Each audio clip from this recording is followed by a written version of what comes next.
There are hundreds of ladies in Israel, Nebuch, that are chained. Their husband doesn't want to give them a get. They're called an Aguna. A lady recently went on a hunger strike. She's been an Aguna for 17 years, and she's on a hunger strike in front of the Knesset. 17 years, her husband refuses to give her a get, Nebuch. What can we do about it? Are there ways out? There definitely are ways out, but the certain rabbis today are too timid to utilize. The Rambam Rottenberg, the great Rishon, the Rabbi of the Rosh, in one of his tshuvos, in order to rescue an Aguna, he invokes the concept of mekach ta'ut. What does mekach ta'ut mean? A marriage under false pretenses. Had the wife known that her husband was so cruel, she never would have married him in the first place. Therefore, says the Rambam Rottenberg, the Rabbi of the Rosh, living in the 1100s, the act of Kiddushin is a nod l'mafreya. How do you say l'mafreya in English? Retroactively. Using the concept of hefker, bezdin, hefker. What bezdin declares null and void is null and void. And the Ram also says, Kol ha-mekadesh al date rabbanan mekadesh. Everyone who contracts a Jewish marriage does so with the consent of the rabbis. So if she would have known that he was so cruel, and rotten, she never would have married him in the first place. So the whole marriage is called a mekach ta'ut. So it's like the marriage is canceled l'mafreya. What does mafreya mean? Retroactively. He says, Harayat mukadeshes li kedas Moshe v'Yisrael. So he's accepting upon himself that he's getting married according to the laws of what? Of the Torah. According to Kabbalah, every time an Aguna is released, the final redemption comes closer. Pi Kabbalah, every time we release an Aguna from her chains, it brings the final redemption one step closer. So are there ways that we can persuade the husband to give the wife a get? Or just do mekach ta'ut? Anyone who gets married, kol amakadesh al date rabbanan mekadesh. Everyone who contracts a Jewish marriage does so with the consent of the rabbis. If the rabbis would have known that this guy is a rotten, cruel scoundrel, they never would have agreed, to the marriage in the first place. And neither would she. So perhaps the marriage is annulled lemafreya retroactively, and perhaps she doesn't even need a get. There's a famous case of Aryeh Levine, it's in the book, the Tzaddik of Jerusalem. There was this husband refused many years to give his wife a get. She was an Aguna many years. Rabbi Aryeh Levine called him in for an urgent meeting. And he said, Mister, sit down. There are two ways that a woman can be released from her marriage vows. Either through a get, or she becomes an almana. You hear what he told her? What he told him? So he gets up in a huff. Rabbi Aryeh Levine is not going to threaten me. How dare you threaten me? He said, Mister, I'm telling you, there are two ways a woman can be released from her marriage bonds. Either if you give her a get, or she becomes an almana. He gets up in a huff. You're not going to tell me what to do, Rabbi. He storms out. He runs into the street, gets hit by an Eget bus. Now she doesn't need a get anymore. Because now she's what? She's an almana. Now she's an almana.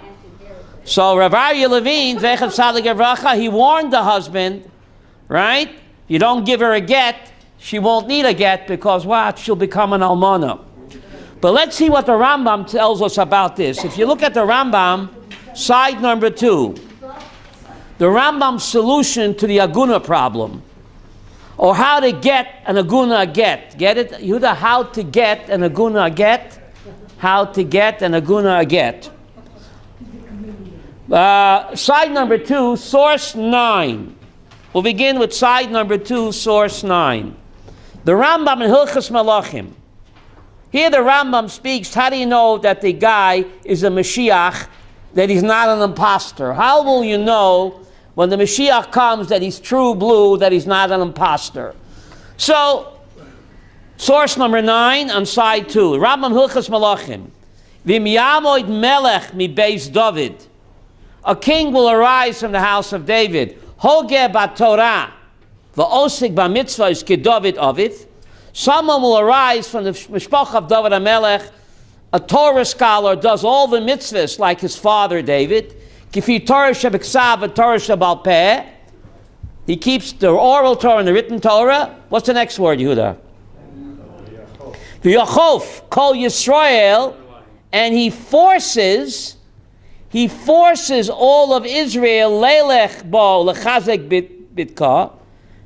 If this person enforces religious coercion, v'yachof kol Yisrael, he forces all of Israel leilech to walk in the ways of the Torah and to strengthen her. V'yilachem lechemet Hashem, and he fights the wars of Hashem. Herezeh b'cheschas shehu Mashiach. Then he has a chazak. How do you say a chazak in English? An assumption that he's Mashiach. Im osav etzliach, if he what? Successful. Ubana migdash bimkomo, and he rebuilds the Temple Mount where? On its place. Some people say the Beis HaMikdash will not be built on its place. It'll be somewhere where? In Jericho. But here the Rambam says, Abana Migdash bimkomo. And he rebuilds the temple where? In Har Marie on its place. The Kabetz Nitche Yisrael. And he gathers all the Jews of Borough Park and Teaneck and Lakewood. If he could do that, Hareze Mashiach Bavadai. Then you know for sure that he is what? If he can gather all the Jews from Lakewood and Teaneck and Borough Park, then you know for sure he's what? The real McCoy. Hareze Mashiach Bavadai. You hear? V'yitaken es ha'olam kuloi lavoid et Hashem biyachad. And he will do tikkun olam.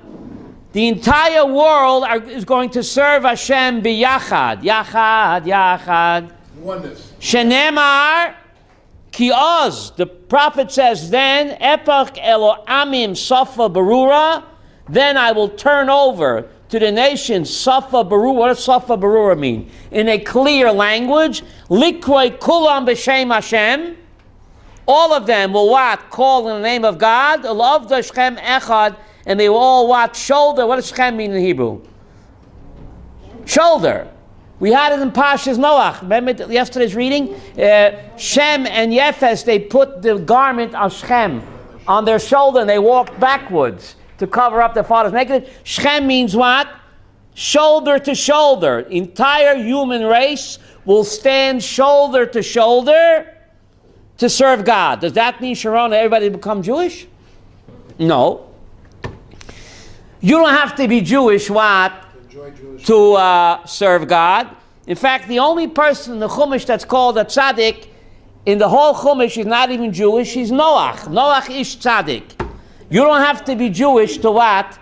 To be a tzaddik, right? If you're a Jew, you have to keep the Yahadut. If you're a non-Jew, keep the 7 and go to heaven. So Rambam is telling us that when Mashiach comes, the entire human race will become what? Either Haredi or what? Noachites. What? Keep the 7, go to heaven. They will all call on the name of Hashem. We will do it through Judaism, and the non-Jews will do it through what? Through the Noachite religion. But what's interesting, the Rambam says, the Yochov, that Mashiach will force all the Jewish people what? To observe Judaism. And then he'll make tikkun olam, that all mankind will serve HaKadosh Baruch Hu b'yachad, as he quotes the Navi. Now, if you look at source number 11, looks like the Rambam in the year 1169 already came up with the solution to what? The Aguna problem, or how to get an Aguna a get. Source number 11, Rambam Hilchas Gershon. Listen to this incredible Rambam. He had breite plates. How do you say that in English? He had broad shoulders, the Rambam did. Where's the Rambam, Shelley? Now, we need him now. If he lived today, there wouldn't be one single in Aguna. Should I repeat that?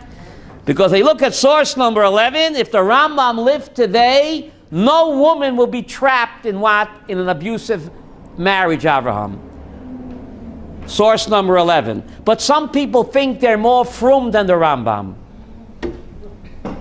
More frum? Source number 11. Hilchas Gershon.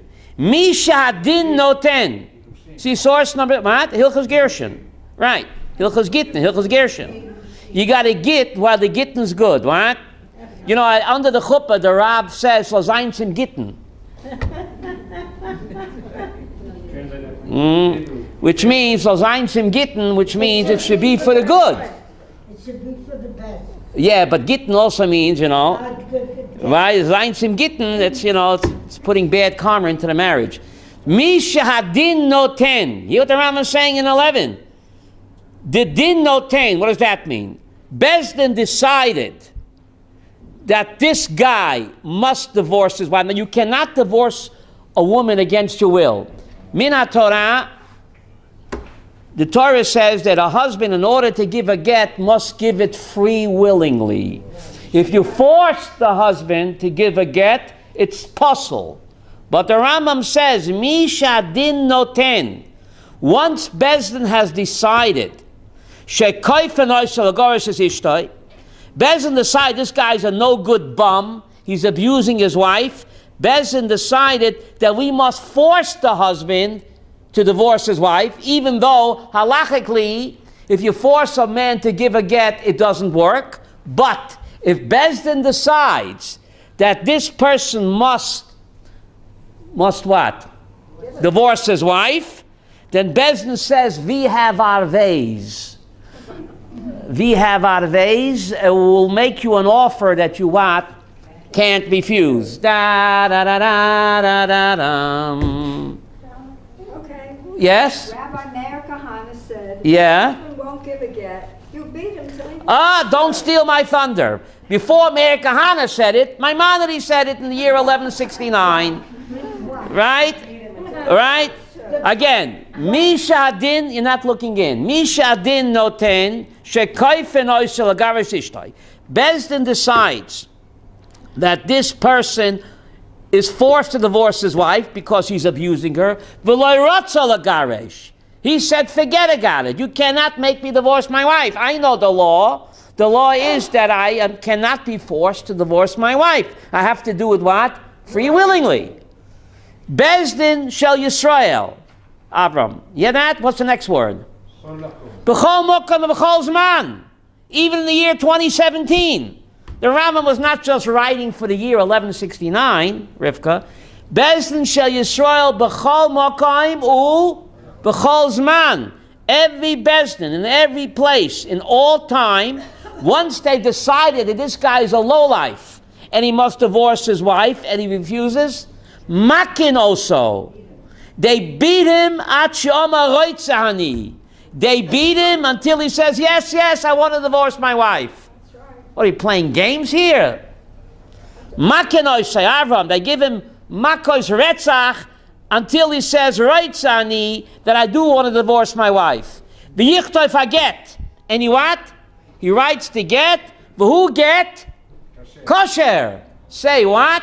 The local rabbis won't agree with this. They're more religious than the Rambam. Who get kosher? They're more afraid. It's a kosher get. Not only that, this is incredible, Shelley. V'chein imiku goyim. Yiddish. If Bezdin can't do it, if they hire the mafia. That's what it says. Hiku goyim. They hire Bugsy Siegel or what? Or Carlo Gambino. V'amrlo, and they say to him, and the mafia guys, the Godfather, makes him an offer he can't refuse. They say to him, Asay Masha Yisrael Amrelach. You better listen, Irving, you better listen to what the Jewish court has what? Commanded you. V'lachatzu oisa Yisrael b'yad hagoyim. And the Israel court has a right to pressure him by giving his case over to the what? To Goyim, mafia. Ad shegoresh, until he finally what? Hareze. Ray, are you reading this? This is Maimonides. Never happens like that. You know, it's written on Maimonides' grave, Mimoshe ad Moshe lekom kemoshe.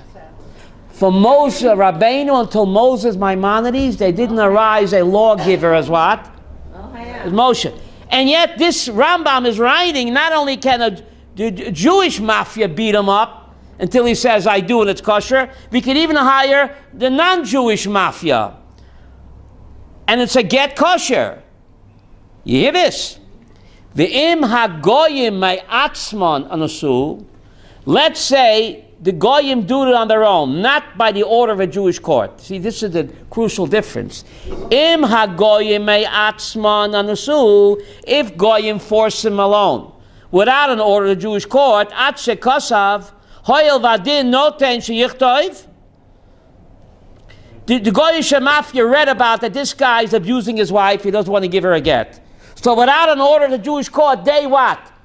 Make him an offer he can't refuse. Without being appointed by the Jewish court. And he writes a get. That's a get what? Puzzle. Why Chanoch?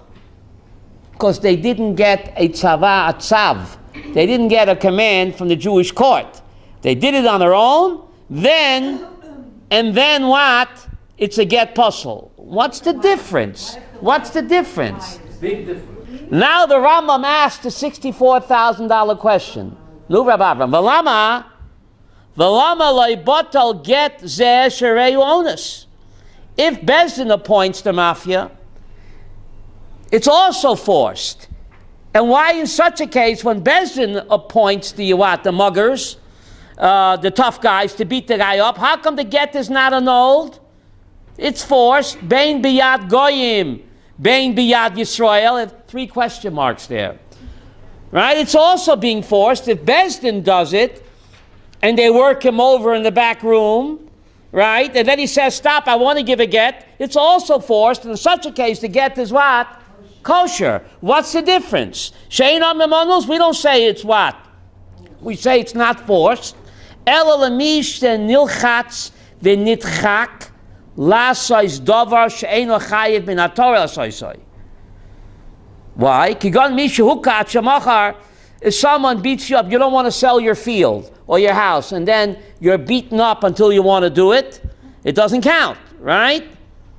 Oinasan aval. Why is it different when Bezdin commands someone to divorce his wife, and then they hire muggers to beat him up, and he says, I want to give the get? Why is it not called a forced get? If it's a forced get, the get is what? Rei puzzle. Why is it kosher? So the Rambam lays down the law. Avol mi shetakva yitzra hara levatal mitzvah.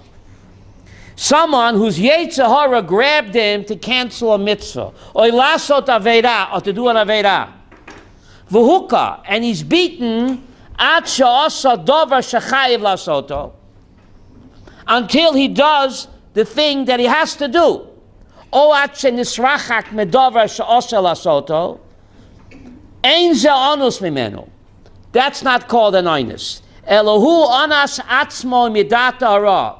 He forced himself to be evil. Every Jewish person wants to do the will of Hashem. Every Jewish person has a chelik alahai mimal, has a tzelem elikim. They want to do the will of Hashem. So why doesn't he do it, Ray?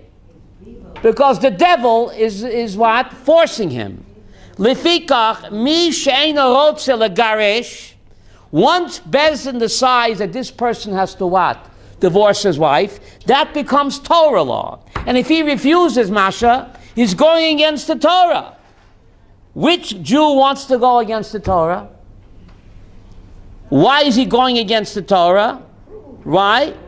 Lefikach mi she'eino rotze legaresh ma'achashu rotze lios b'Yisrael. He wants to remain Jewish.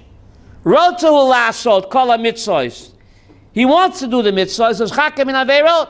So why is he going against the Torah? If Bezdin says you have to divorce your wife, that's Torah law. Why is he going against the Torah? The Yitzroi shetakfo. It's his Yetzer Hara that is forcing him to be cruel. Kivan shehuka, once he's beaten up, after Bezdin commands him to be beaten up, because he refuses to divorce his wife. Ad shetoshash yitzray, until his Yetzer Hara becomes what? Weak. V'amar rotzani, and he says, I want to give the get. Kavar goresh l'tzaynai, he is already what? Divorcing his wife with his own free will. Because we beat the devil out of him. You hear that expression? I'll beat the devil out of you. So Rambam is laying down something incredible over here. That every Jewish person wants to do what Hashem says. How could he not? Every Jewish person is a tzelem Elohim, a chelek Elohim imal. If he's rebelling against the Jewish court and he's being cruel to his wife, that's not his real self. That's what, Ray? That's the devil. So when we beat him up, we beat the devil out of him. So when he says rotzani, then he really what? Wants to give the get. Isn't that incredible? So the Rambam gives us a solution. These guys who refuse to divorce the wife, Beis Din should what? Give them a command that if you don't divorce your wife, we're going to beat you up. So why don't they do that, Elisheva? What? Why can't they rely on this, on this Rambam? I don't understand why not. So it looks like that they're what? It looks like that there is what? Rabbi Yaakov Goldman, there is a solution. But the rabbis do not enforce it because they don't want to go to jail. Is that why? No, but most men, with being beaten up, I heard about it. What? Still won't give the get. Even if they're beaten to a pulp? Right, they still won't give it if they feel that way. Yeah. Rabbi, what about the woman whose husband was unconscious for years and the rabbis wouldn't give her a get? No, that happened in Tzfat that they did give her a get. They finally did? Yes, it happened in Tzfat that the Tzfat Rabbanut did actually what? They acted in the husband's stead, right? And they actually did give a get without the husband's case. The case in Tzfat. The case in Tzfat. Someone complained who had nothing to do with Right. But the rabbinate was very brave in Tzfat, and they acted, they said, we know that the husband wouldn't want his wife to go through such agony. So, Zachin Adam Shalai B'fanav, right? So therefore, they acted as a shliach in behalf of the comatose husband. And to give a get, midin schiyah. Zachin Adam Shalai B'fanav, right?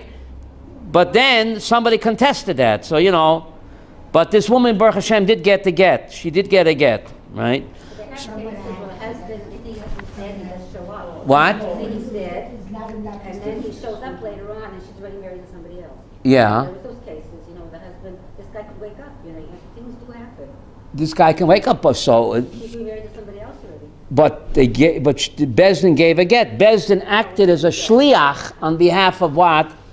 Of the husband, because they knew that he wouldn't want. He loved his wife. He didn't want her to go through this agony. So therefore, they acted as his what? His shliach, as a shliach, right? But anyway, over here you see something incredible. You see that once Beis Din decides that this person has to what? Give his wife a get, that becomes what? Torah. Who said that? Zichel. That becomes halacha. When Beis Din decides, that becomes halacha. If it becomes halacha, if this guy refuses, he's going against halacha. Why would he want to go against halacha? Right? He's an image of God. Because the devil is what? Falektzach. How do you say that? Falektzach. It's really not me, right? I wrestle with my conscience. Who's my conscience? Right? The devil made me do it. So we beat the devil out of him. Well, we see incredible that what the Beis Din decides actually becomes what? Torah law. This idea goes so far, incredible. If you turn over to side number 1.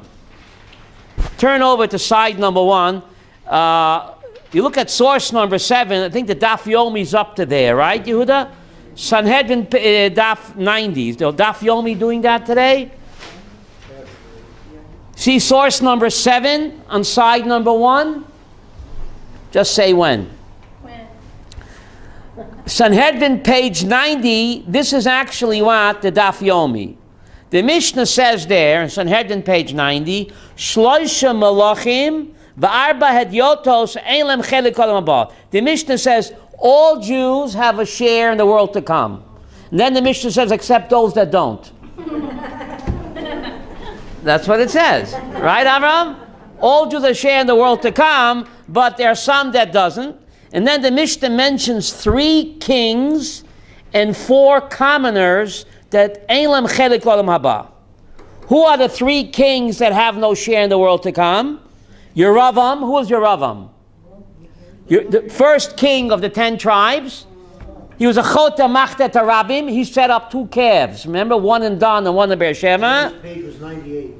Okay, so Yeravam, Achav Menashe. Those 3 Jewish kings were so wicked that they, even though the Mishnah says all Jews have a share in the world to come, except those Shelley that don't, and 3 Jewish kings that don't is Yeravam ben Avat, Chota Machtet Arabim, the first king of the 10 tribes.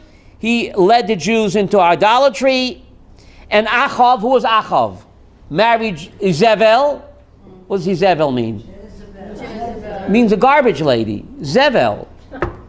Married a garbage lady, right?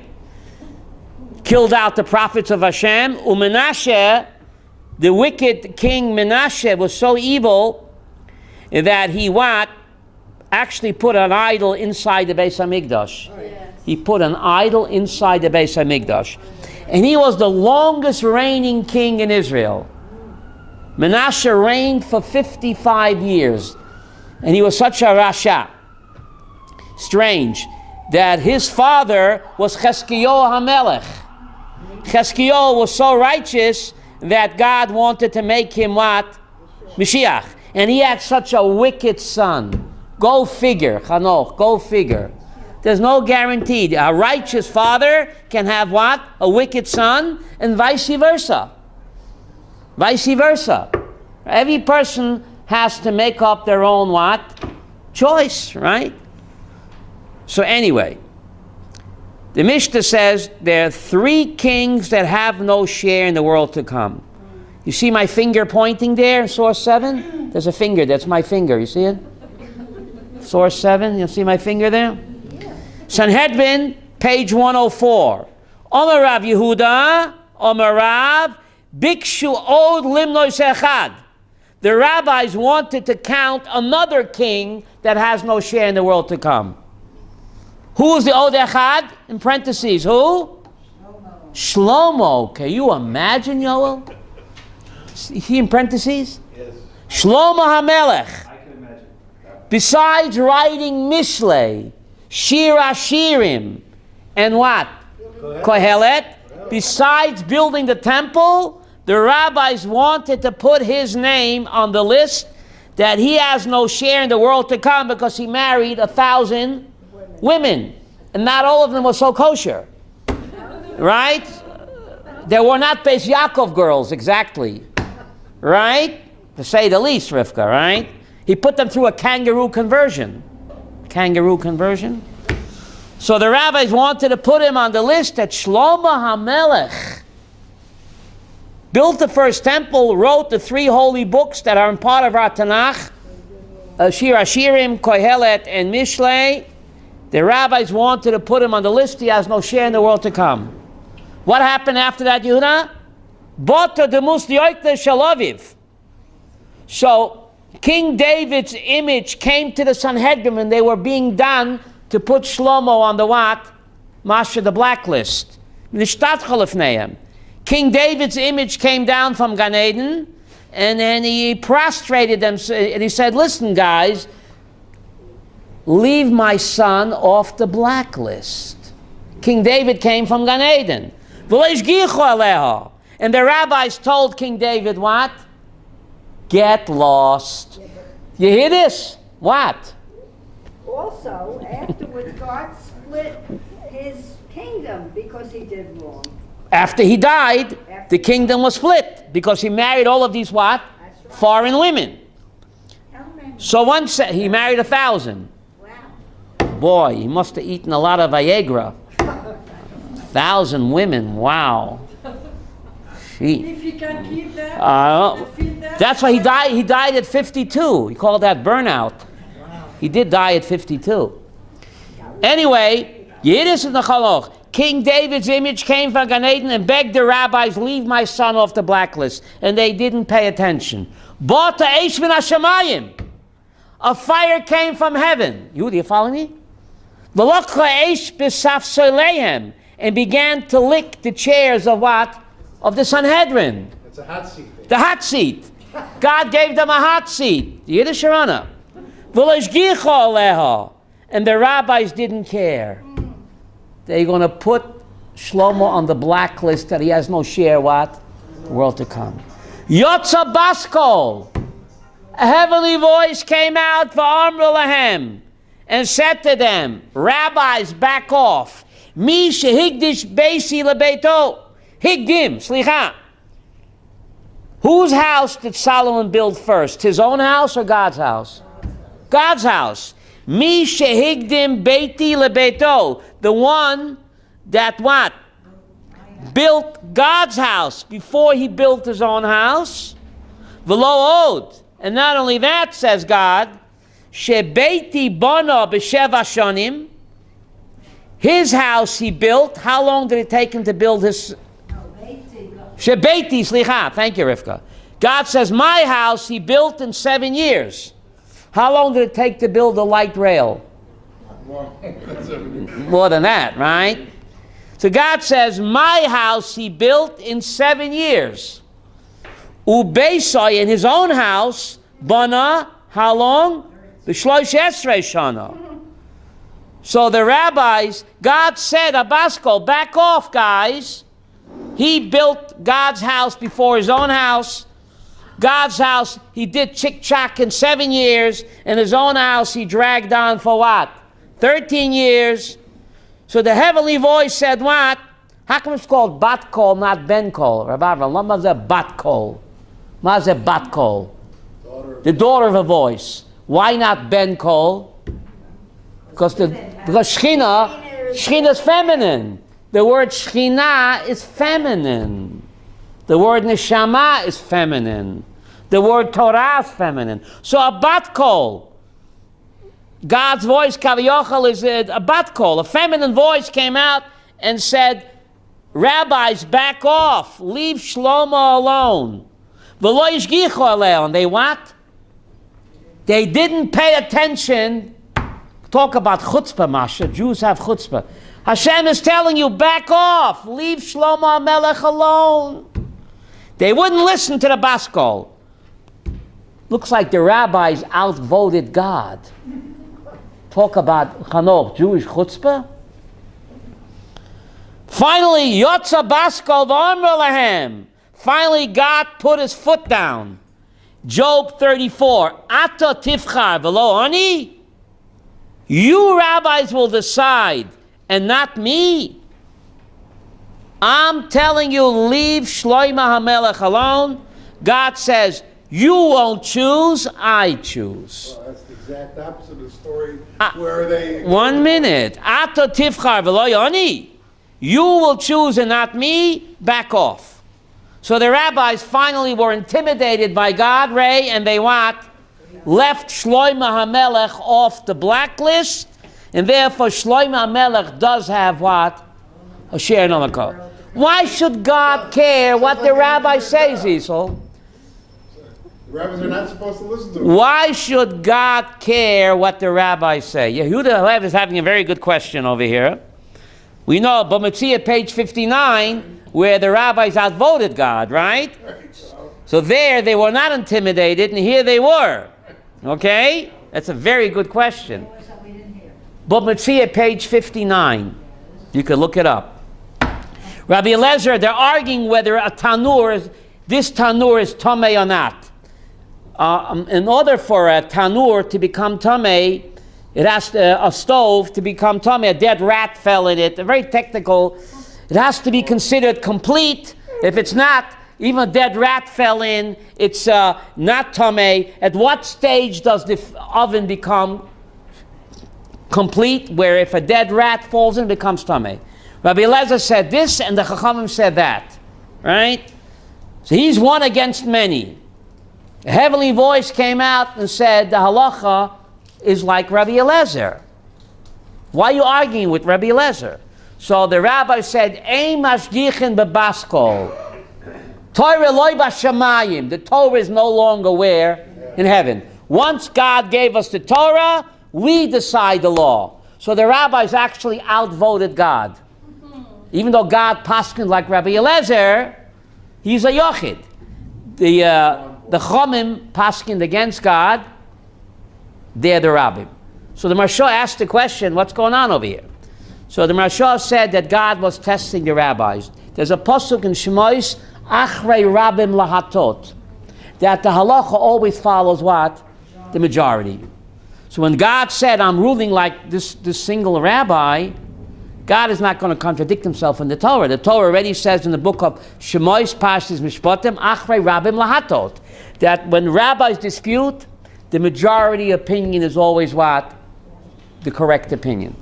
So when God says, I'm following the minority opinion, is God contradicting himself in the Torah? He's only testing the rabbis to see whether they're what? They'll stand by what they know is right, and they pass the test. And the Gemara over there goes on and says, Rabbi Yohan Navi met the rabbis after that, and they asked, how did God feel when you outvoted him? They said, God, ten chiyuch, he gave a smile. He said, Nitzchini bonai, my children have what?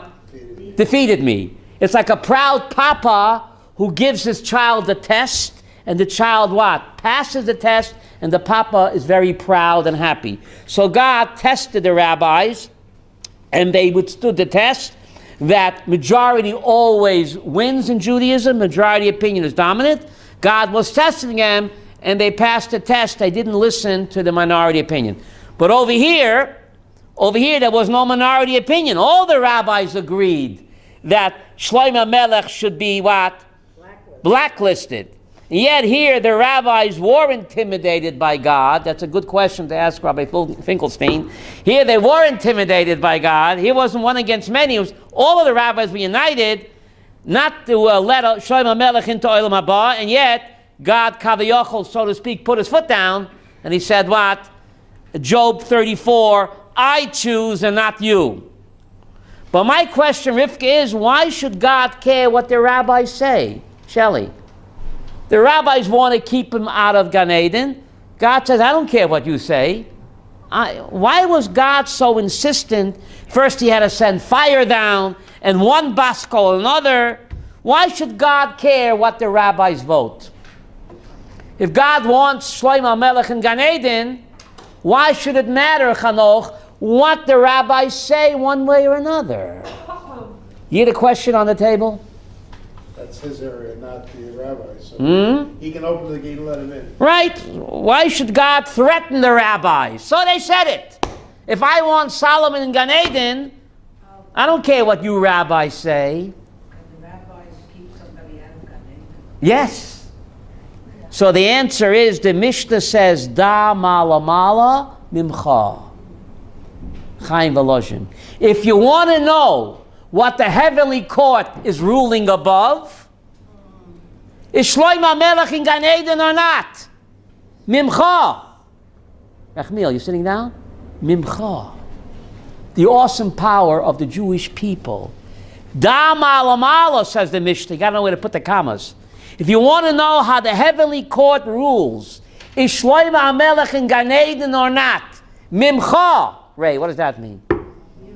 We decide down here whether Shlomo Melech has Gan Eden or not. So therefore God says, listen guys, you got to back off.